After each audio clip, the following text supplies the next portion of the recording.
divers, coming to you from Studio D. The Deep Dive Podcast proudly presents Hollywood Hype, a series that looks at the gimmicks, tie-ins, and publicity stunts that lured unsuspecting patrons into movie theaters. I'm Tom Feeney, two-time Emmy Award-winning producer and writer for Wang's Chop Movie Magazine. New issue out now on Amazon.com. That's WENG''SCHOP, issue number 13. Ask for it by name. When most people think of A-list movie studios, the ones that have typically come to mind are those that have been operating for over a century. Paramount Pictures, Warner Brothers, MGM, Disney, and Universal. In the past few decades, however, a number of smaller independent studios have managed to make waves. Miramax, Orion Pictures, New Line Cinema, just to name a few. Of course, all three of those were swallowed up by larger corporations, and try as they might, a proposed merger between Paramount and Warner Brothers is being hamstrung by legal troubles, including an antitrust lawsuit hoping to block the merger altogether. Thankfully, there are still some independent movie studios out there, and they are producing some of the most interesting and challenging movies in recent memory. One of those is the focus of this episode.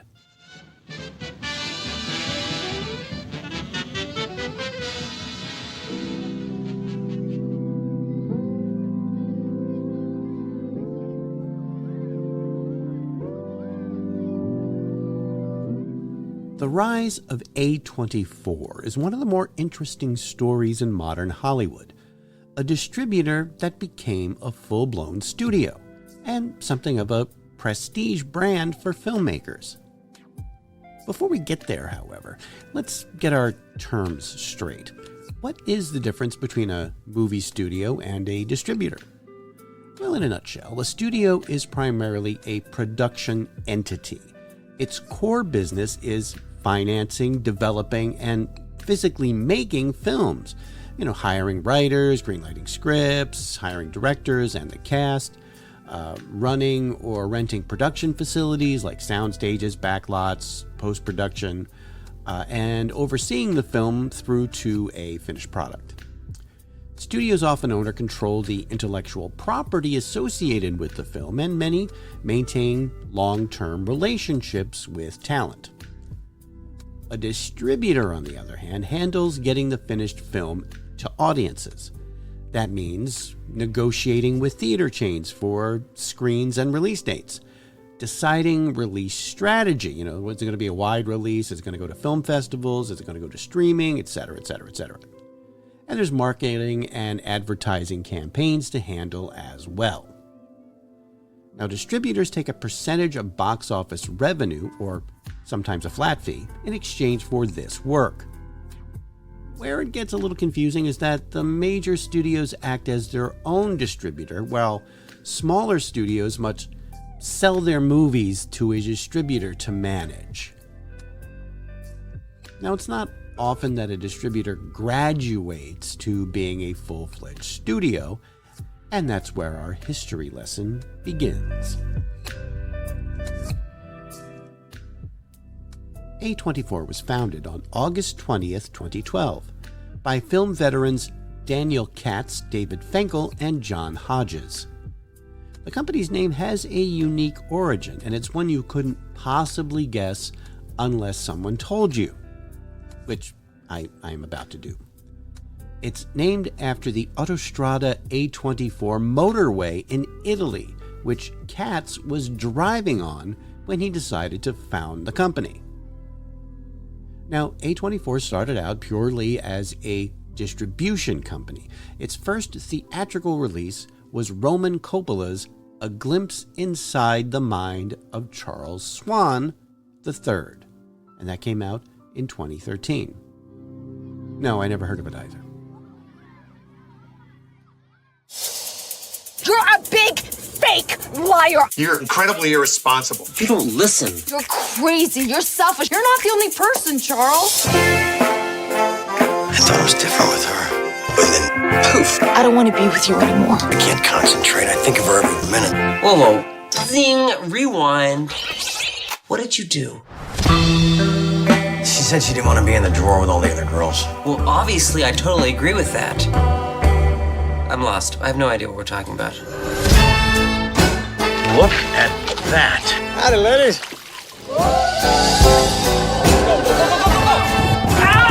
You hit? No, but I think I might have pulled a muscle. Are you a man? Of course I am. Show me. Ivana, can't we just talk? I'm hit. Savages. I know that you're thinking something terrible. I've got a whole theory about that. It's on my record. There is an organization called the SSBB, the Secret Society of Ballbusters. Get in here now! Fire! What the hell was that? That was pretty close. Who wants popcorn? I don't think I have the ability to fall in love again. You're nuts. I know I am. I've been dreaming about you my whole life. You've heard about the Battle of the Sexes. This is it. So there's hope for me? There's always hope. You got any whiskey?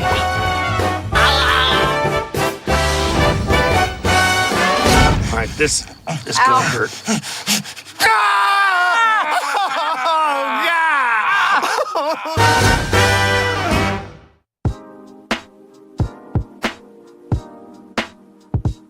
Now, by all accounts, the film was bad, really bad, which is remarkable because it has a tremendous pedigree, Charlie Sheen notwithstanding. It was directed by Roman Coppola, the son of legendary director Francis Ford Coppola, and had an insane cast including Bill Murray, Aubrey Plaza, and Patricia Arquette.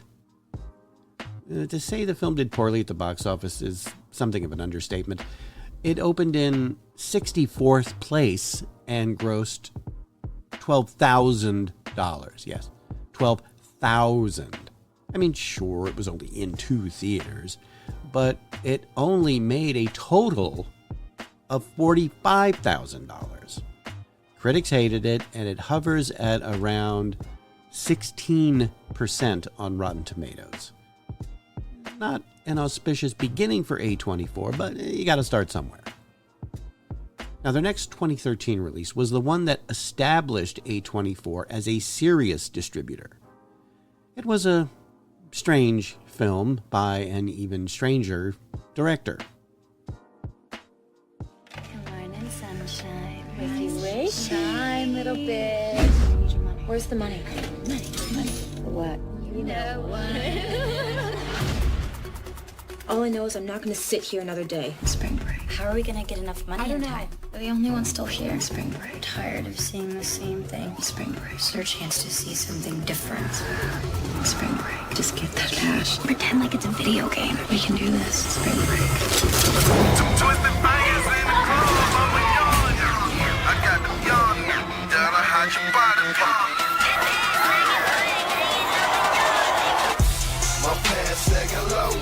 What a magic place, y'all! You can change who you are, y'all. Bikinis and big booties, y'all. That's what life is about.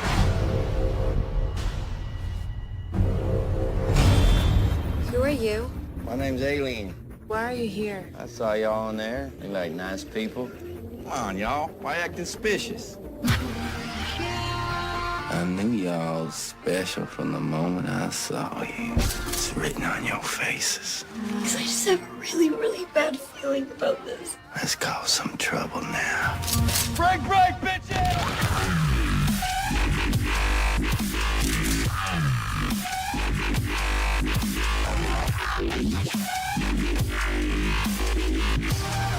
I got my dark tannin oil. Lay out by the pool. This is the American dream, y'all. Spring break. Y'all want to die tonight? Spring break. Get down! I'm scared, aren't you? Spring break forever. Spring break forever, bitches.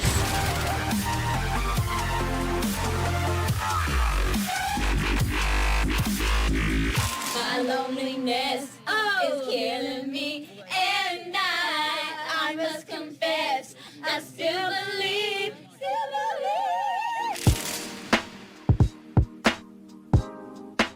Spring Breakers starred Selena Gomez and James I've Been Cancelled Franco. The film was written and directed by professional weirdo Harmony Korine. It was his first film to get a wide theatrical release following earlier indie success with controversial movies like Kids and Gummo. A24 gained wider notice by picking up U.S. rights to films like the AI cautionary tale Ex Machina and Robert Eggers' The Witch. Now, A24's pivot from distributor to producer came in 2016. Its first in-house production was a greater success than anyone could have foreseen. Who is you, Sharon?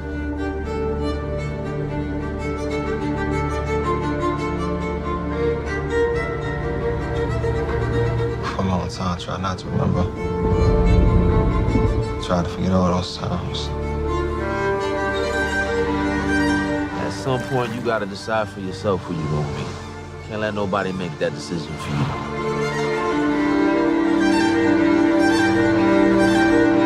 What's wrong? You good? No, I done seen good, and you ain't it.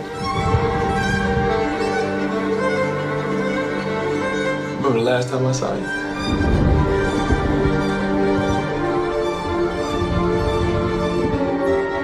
You're my only. I'm your only. No. You gon' listen. To who, Ma? Huh? To you? Who is you, man? I ain't seen you in like a decade. It's not what I expected. What did you expect?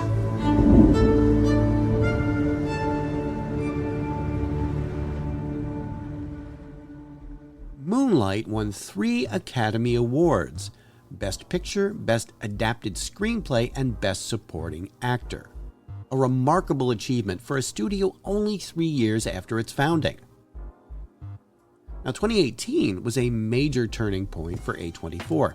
The studio financed and released Ari Aster's Hereditary, which became its highest-grossing film at the time with $81 million. That same year, Bo Burnham's 8th Grade tied with Lady Bird as A24's highest-rated film on Rotten Tomatoes, and the studio entered a multi-year partnership with Apple to produce original films.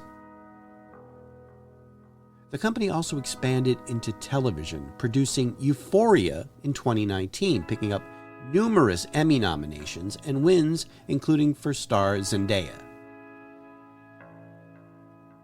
A24 built a reputation for shepherding genre-bending, director-driven films like Uncut Gems, Midsummer, The Green Knight, and The Lighthouse, which cultivated a forward-thinking marketing approach that A24 has become known for. Its publicity machine spends about 95% on online outlets, focusing on social media and viral content like fake social accounts for movie characters. Now, that approach paid off enormously in 2022 with Everything, Everywhere, All at Once. Mom, just wait. No time to wait. Very busy. Across the multiverse, I've seen thousands of Evelyns. If you can imagine it, somewhere out there, it exists.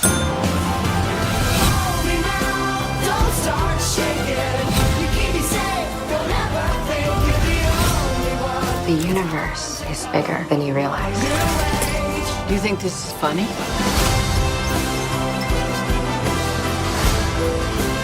There's no going back. Of all the places I could be, I just want to be here with you. The following year, A24 had its most successful Oscar season yet, receiving 18 nominations and 9 wins across 6 films, with Everything Everywhere winning 7 of its 11 nominations, including Best Picture, Best Actress for Michelle Yeoh, the first woman of Asian descent to win the category, Best Supporting Actor for Ke Huy Quan, and Best Supporting Actress for Jamie Lee Curtis. That night, A24 became the first studio to win the 6 top awards in a single ceremony: Best Picture, Best Director, Best Actor, Best Actress, Best Supporting Actor, and Best Supporting Actress. In 2023 alone, A24 released 12 movies and grossed $579 million domestically, roughly 4 times its 2022 haul of $138 million. And investors have taken notice. In June 2024, A24 closed an investment round with Thrive Capital that valued the company at $3.5 billion. Now, the question does remain, will A24 become a victim of its own success? Can it maintain its cool factor among audiences looking for something off the beaten path? Will A24 continue to champion new, upcoming creative talent? Well, if their current release slate is any indication, the answer is a resounding yes. So far, anyway. This year alone has seen A24 release films like Backrooms, The Invite, and The Death of Robin Hood. And coming up in the second half of 2026 is Prime Time, starring Robert Pattinson. Come on in.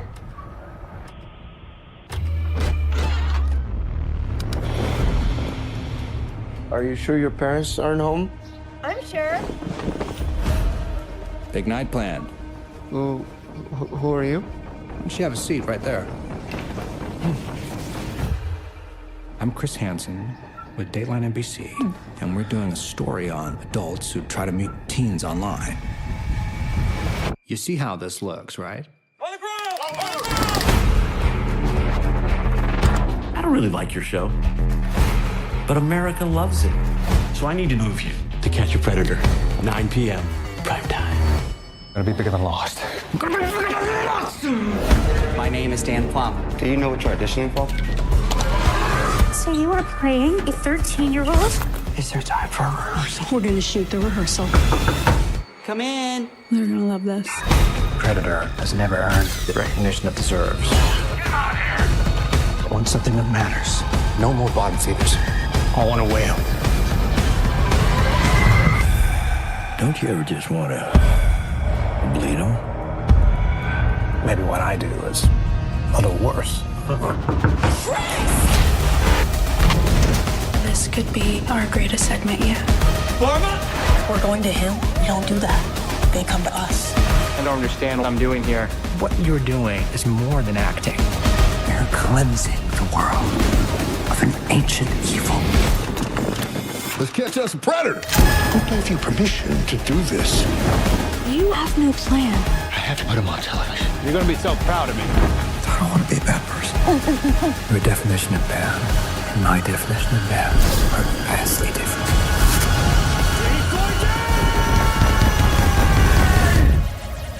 What would have happened if I wasn't here?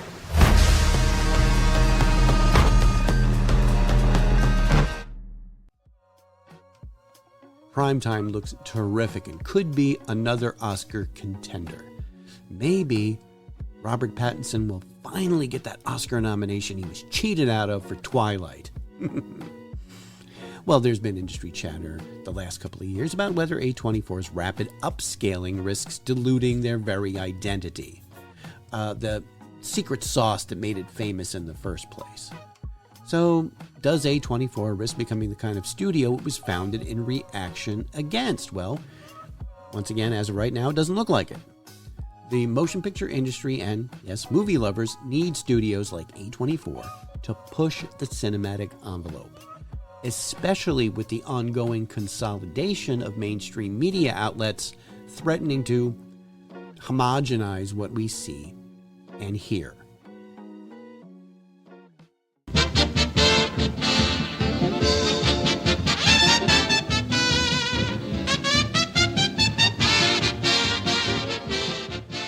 Thanks for listening.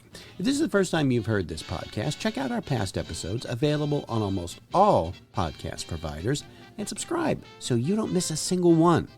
And if you like what you hear, write a review. We'd love to know what you think. Or you can drop us a line at thedeepdivepodcast@gmail.com.